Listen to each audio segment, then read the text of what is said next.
Hey, buenos parceros, sean bienvenidos al primer video para mi canal. Buenos parceros, en este primer videito les voy a hacer el bike check de mi bicicleta. Es con moral. En este momento está lloviendo, entonces les voy a hacer el bike check cuando escampe. Les voy a hacer unos videos explicando, ustedes con toda la moral.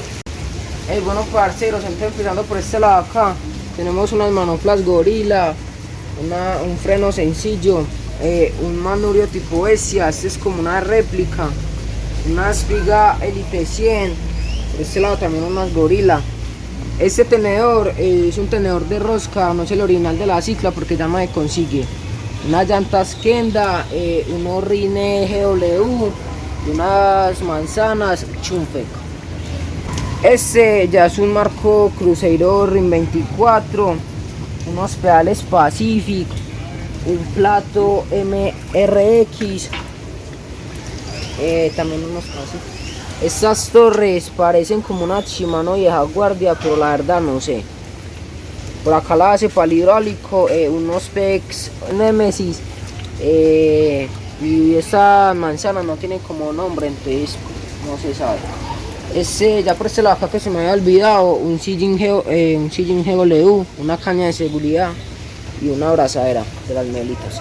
Y bueno parceros, entonces este ha sido todo el bike check de la bicicleta. En este momento está lloviendo, ahorita que escampe les hago unas tomas mías picando, entonces con moral, de que está lloviendo, entonces es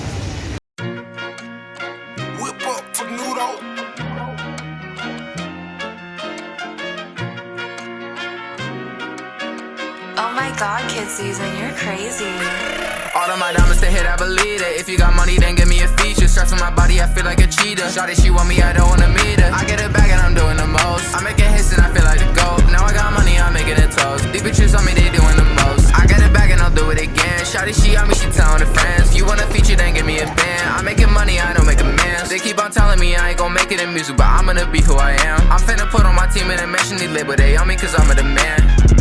I want designer bags, expensive tags. Baby, we can run planet Earth and get it back.